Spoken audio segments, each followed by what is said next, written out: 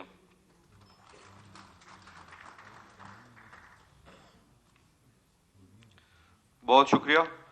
اب ہم ایک اور اپنے دوست صحافی اور جو ڈیجیٹل میڈیا کے ایک آپ سمجھ سکے کہ ایک بانی بھی ہے, جنہوں نے ایک ڈیجیٹل میڈیا کی بنیاد بھی رکھی اور ان کو بھی غیر جمہوری قوتوں نے نوکریوں سے بھی نکالا, زیر عتاب بھی رہے, وہ بھی ہمارا فخر ہے. سچ بولتے ہیں, ببانگ دہل بولتے ہیں. تو میں ملتمس ہوں جناب صدیق جان صاحب سے کہ وہ آئے اور آپ لوگوں سے مخاطب ہو. صدیق جان.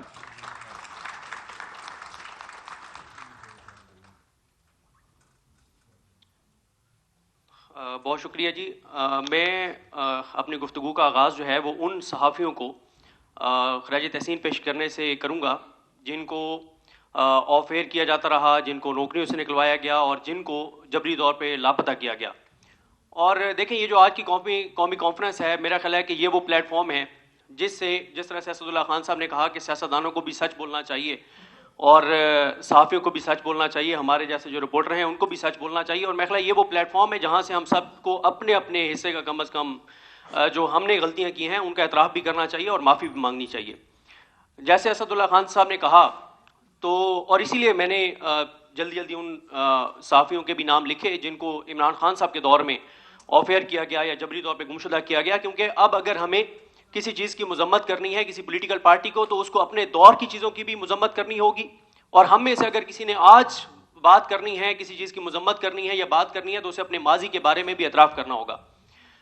تو یہ بات سچ ہے کہ کم از کم میں اپنی بات کر سکتا ہوں, کسی اور کے بہاف پہ بات نہیں کر سکتا. کم از کم میں یہ کہہ سکتا ہوں کہ میرا وہ زمانہ جاہلیت تھا کہ جب ہم بلوچستان کی جبری گمشدگیوں کو بھی جسٹیفائی کیا کرتے تھے, جب ہم یہ کہا کرتے تھے کہ بلوچستان سے اگر کوئی جبری طور پہ گمشدہ ہوا ہے تو آخر اس نے کچھ تو ایسا کیا ہوگا کہ اس کو اٹھایا گیا ہے, ہمیں کیوں نہیں اٹھایا جاتا.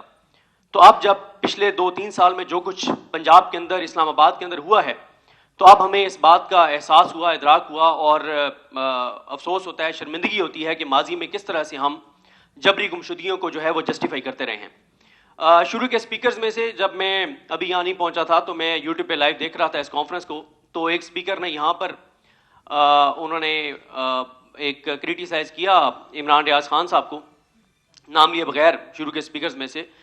تو میں ان کو جواب تو نہیں دوں گا کیونکہ یہاں پہ آج یہ جو کانفرنس ہے یہ قومی کانفرنس ہے اور یہ پرسنل سکور سیٹل کرنے کی کانفرنس نہیں ہے. لیکن یہ بھی ہم نے دیکھا کہ عمران ریاض خان صاحب نے فیملی کے ساتھ گئے, جب مہارنگ بلوچ کا یہاں پر دھرنا چل رہا تھا تو انہوں نے فیملی کے ساتھ گئے اور مہارنگ بلوچ سے معافی مانگی کہ ہم ماضی میں جبری گمشدگیوں کو جسٹیفائی کرتے رہے ہیں, اور ہم جو بات میں نے کہا کہ ہم کہتے تھے کہ آخر انہوں نے کچھ تو ایسا کیا ہوگا کہ جس وجہ سے ان کو اٹھایا گیا ہے. باقی جو فیک نیوز کی بات ہے, بلکہ میں پہلے جلدی ان کے نام لے دیتا ہوں جن کو آف ایئر کیا گیا. سوری اگر کسی کا نام میں مس کر رہا ہوں, جس طرح سے عمران خان صاحب کے دور میں. اور دیکھیں میں آپ کو ایک چیز بتاؤں, جب ہم ہر چیز اسٹیبلشمنٹ پہ ڈال دیتے ہیں نا کہ اسٹیبلشمنٹ یہ کر رہی ہے, تو میں اطہر من اللہ صاحب کی بات یاد کر رہا تھا, اور اطہر من اللہ صاحب کے خلاف بھی ہم نے بڑی کمپینیں کی, اور پھر 5-6 بار ان سے جب ملاقات ہوئی, مصطفیٰ نواز کھوکھر صاحب جب ان سے ملاقات ہوئی اطہر من اللہ صاحب سے, تو 5-6 بار ان سے معافی بھی مانگی کہ ہم نے آپ کے خلاف بڑی کمپینیں کی. تو میں نے ایک بار انہوں نے کہا, تو انہوں نے کہا میں تنقید کو جو ہے وہ کبھی مائنڈ نہیں کرتا. میں نے کہا تنقید اگر جائز ہوتی تو کوئی مسئلہ نہیں تھا, ہم نے تو ناجائز بھی آپ کے خلاف کمپینز کی. تو وہ ان کا بڑا دل ہے, بڑے جج ہیں. تو اطہر من اللہ صاحب ایک بات کہتے ہوتے تھے کہ ذمہ دار الٹیمیٹلی جو ہے وہ حکومت وقت ہوتی ہے, پولیٹیشینز ہوتے ہیں جن کے پاس اقتدار ہوتا ہے. یہ بڑا آسان ہے کہ تحریک انصاف بھی آج یہ کہہ دیتی ہے کہ اس وقت ہمارے پاس اختیار نہیں تھا, اور جو کر رہی تھی اس وقت اسٹیبلشمنٹ کر رہی تھی, اور اس وقت کیونکہ اسٹیبلشمنٹ کے جو بڑے تھے وہ اب ریٹائر ہو گئے ہیں تو معاملہ ختم ہو گیا, ہمارا تو کوئی قصور نہیں ہے. آج مسلم لیگ نون یہ کہتی ہے, اور آف کیمرہ جب آپ ان سے ملتے ہیں, جب وہ آف دا ریکارڈ بات کرتے ہیں, جب وہ بند کمرے میں بیٹھے ہوتے ہیں, تو وہ کہتے ہیں ہم تو کچھ نہیں کر رہے, جو کر رہے ہیں وہ انٹیلیجنس ایجنسیز کر رہی ہیں یا اسٹیبلشمنٹ کر رہی ہے. تو میرا خیال ہے کہ یہ بھی ایک غلط چیز ہے کہ ہم لوگ بھی اس چیز پہ بات کرتے رہتے ہیں کہ اسٹیبلشمنٹ یہ سارا کچھ کر رہی ہے. اسٹیبلشمنٹ کس کے ذریعے سارا کچھ کر رہی ہے؟ حکومتوں کے ذریعے کرتی ہے نا, ان سیاسی جماعتوں کے ذریعے کرتی ہے. جب ہم ان سیاسی جماعتوں کو بھی ساتھ رکھیں گے تو ان سیاسی جماعتوں کو اس کی سیاسی قیمت ادا کرنی پڑے گی, ورنہ تو بڑا آسان ہے. کل کو نون لیگ کہے گی, جب کوئی صاحب ریٹائر ہو جائیں گے وہ کہیں گے جی فلاں سارا کچھ کر رہا تھا, ہمارا تو کوئی قصور نہیں ہے. تو کوئی بھی پولیٹیکل پارٹی, تحریک انصاف کو بھی اپنے دور کا اعتراف بھی کرنا چاہیے, معافی بھی مانگنی چاہیے کہ ہاں ہم اقتدار میں تھے, ہم بے اختیار تھے, لیکن ہمیں بے اختیار نہیں ہونا چاہیے تھا. اور آج کی بھی جو حکومت ہے وہ اتنی ہی ذمہ دار ہے جتنی اسٹیبلشمنٹ ذمہ دار ہے. جو کچھ کر رہی ہے کس کے ذریعے کر رہی ہے؟ اسٹیبلشمنٹ نے جو کچھ کیا وہ قاضی فائز عیسیٰ کے ذریعے کیا, وہ شہباز شریف کے ذریعے کیا, وہ محسن نقوی کے ذریعے کیا, وہ پیپلز پارٹی کے ذریعے کیا, وہ زرداری کے ذریعے کیا.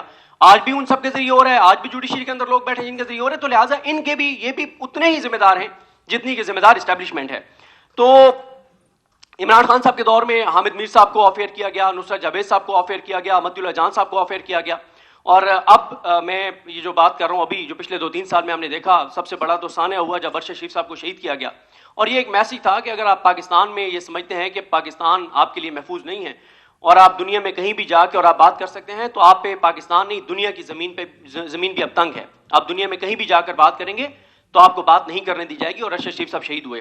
عمران ریاض خان صاحب جبری طور پہ گمشدہ رہے, ابھی جس طرح سے وہ پاکستان سے باہر گئے وہ پتہ ہی ہے سب کو, اور جو کچھ ان کے ساتھ کیا گیا, پہلے گرفتار ہوئے پھر جبری طور پہ گمشدہ ہوئے اور بہت زیادہ ان کو تشدد کا نشانہ بنایا گیا. سمیع ابراہیم صاحب, اوریا مقبول جان صاحب, متی اللہ جان صاحب اور اسد طور صاحب ہیں جو عمران خان کے دور میں بھی اٹھائے گئے اور وہ ابھی پی ٹی ایم اور پی ایم ایل این کے دور میں بھی اٹھائے گئے. اس کے بعد متی اللہ جان صاحب کے ساتھ ثاقب بشیر صاحب تھے, ان کو اٹھایا گیا کیونکہ وہ 26 نومبر کو جو گولی چلی, جو نہتے لوگوں کو سنائپرز کے ذریعے گولیاں مار کے بے دردی کے ساتھ شہید کیا گیا, تو ان کی جو ڈیڈ باڈیز لے جائی گئی تھیں ہاسپٹلز میں, تو وہ وہاں پہ جا کے اس کی سٹوری کو پر کام کر رہے تھے, تو اس لیے متی اللہ جان صاحب اور ثاقب بشیر صاحب کو اٹھایا گیا. آفتاب اقبال صاحب کو اٹھایا گیا تھا, ایاز امیر صاحب پہ تشدد کیا گیا, جمیل فاروقی کو لاپتہ کیا گیا, ابھی زعیم لغاری نوجوان ہیں جرنلسٹ ہیں ان کو لاپتہ کیا گیا, شاکر آوان کو جبری طور پہ گمشدہ رکھا گیا, اسد طور صاحب کا میں ذکر کر چکا ہوں, شاہد اسلم صاحب جو ہیں ان کو عمران خان کے دور میں جو ہے وہ گرفتار کیا گیا اور اب وہ بھی ملک سے باہر ہیں. آغا شیخ سرور ڈیجیٹل میڈیا پہ کام کرتے ہیں, ان کو جبری طور پہ گمشدہ کیا گیا.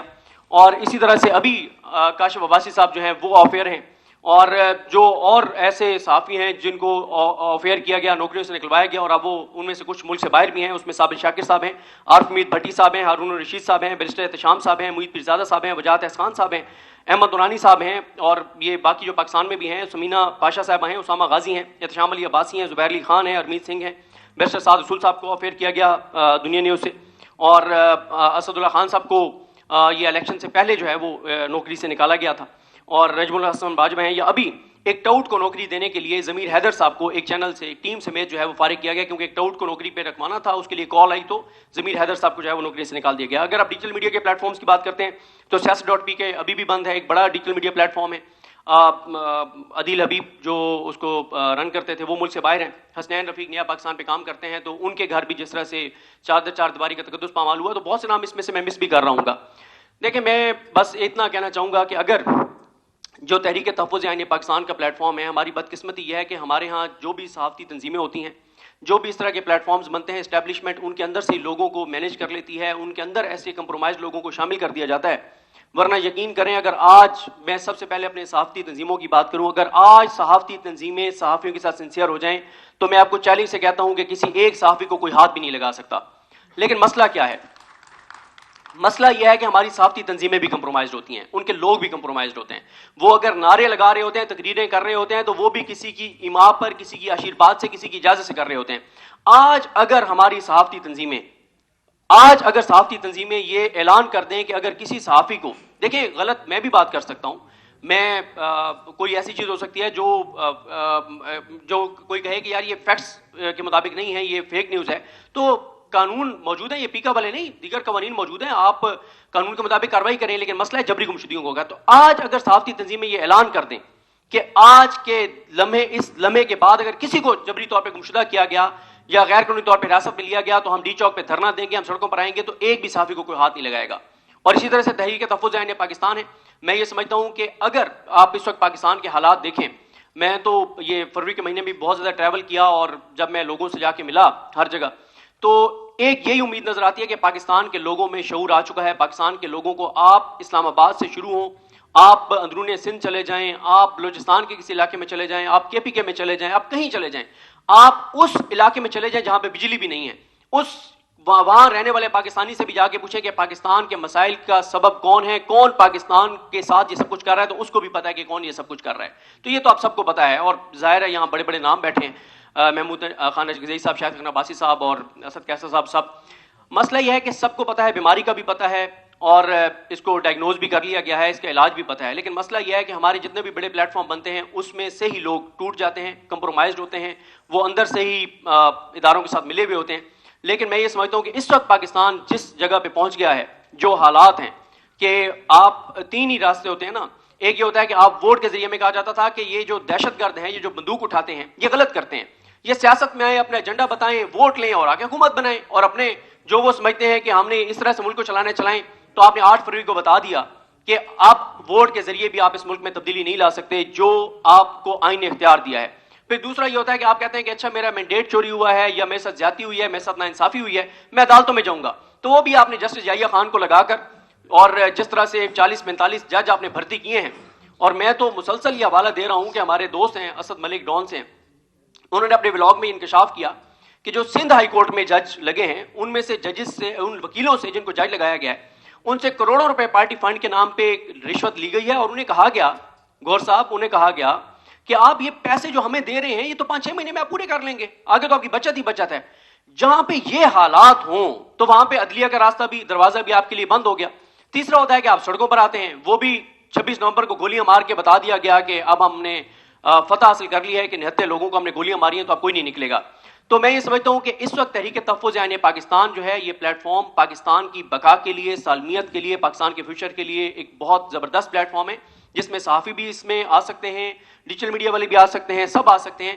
لیکن مسئلہ یہ ہے کہ اگر تحریک تحفظ آئین پاکستان کے لوگ اس ملک کے ساتھ مخلص ہوں, اگر وہ کمپرومائز نہ ہوں, اگر صرف یہ تحریک تحفظ آئین پاکستان میں, تحریک تحفظ آئین پاکستان کے بہت سی شخصیات سے بات ہوتی ہے تو وہ کئی شخصیات مختلف لوگوں پہ, وہ فلاں یہ دیکھیں فلاں پارٹی پیچھے ہٹ رہی ہے, فلاں پارٹی پیچھے ہٹ رہی ہے, کوئی پیچھے ہٹتا ہے اس کو ہٹنے دیں. لیکن اگر یہ پلیٹ فارم تحریک تحفظ آئین پاکستان کا پلیٹ فارم جو ہے وہ اگر ملک کے ساتھ مخلص ہو کر، پاکستان کے لوگوں کے ساتھ مخلص ہو کر یہ موومنٹ چلاتا ہے تو میرا خیال ہے کہ کروڑوں پاکستانی اس موومنٹ کے ساتھ ہوں گے. ابھی کیونکہ لوگ اصل میں نا اعتبار نہیں کر رہے کسی پہ بھی. لوگوں کو لگتا ہے کہ ہر پلیٹ فارم، ہر سیاستدان کمپرومائزڈ ہے اور یہ بعد میں دھوکہ دے جائے گا. کوئی چائے پینے چلا جائے گا تو کوئی کسی اور کام کے لیے چلا جائے گا. تو اس لیے لوگ اعتبار کرنے کو تیار نہیں ہے. لیکن جس دن لوگوں کو یقین آ گیا کہ تحریک تحفظ یعنی پاکستان کی قیادت پاکستان کے ساتھ مخلص ہے تو اس دن کروڑوں لوگ اس موومنٹ کے اندر شامل ہوں گے، اس کے ساتھ ہوں گے. اور میرا خیال ہے کہ تحریک تحفظ یعنی پاکستان کا جو پلیٹ فارم ہے، جو اس کا ایجنڈا ہے، جو اس کی گفتگو ہے، یہ پاکستان کی بقا اور سالمیت کے لیے بہت ضروری ہے. بہت شکریہ.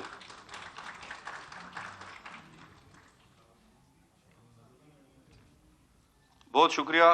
اس سیشن کے ہمارے صرف 2 سپیچز رہتے آخری، اس کے بعد نماز کا وقفہ ہوگا اور لنچ بریک ہوگا. تو میں اب دعوت خطاب دے رہا ہوں تنزیلہ مظہر صاحبہ کو کہ وہ آئے. سینئر جرنلسٹ ہے اور آپ لوگوں سے مخاطب ہو. تنزیلہ مظہر صاحبہ.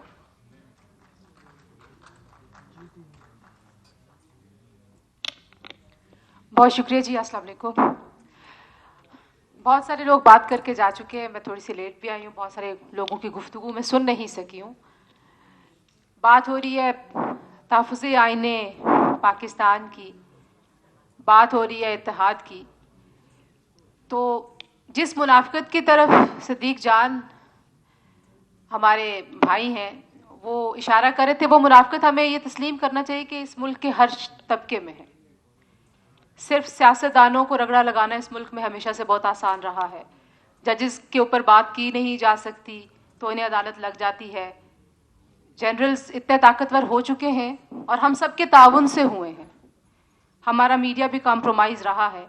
اور جن معاشروں میں دانشوروں کو یہ کہا جائے کہ یہ اس جماعت کا دانشور ہے اور یہ اس سیاسی جماعت کا حامی دانشور ہے، تو اس معاشرے کا حال وہی ہوتا ہے جو آج ہمارا ہے، جہاں پہ ہمیں سچ اور جھوٹ کی تفریق کرنے کے لیے بہت محنت کرنی پڑ رہی ہے.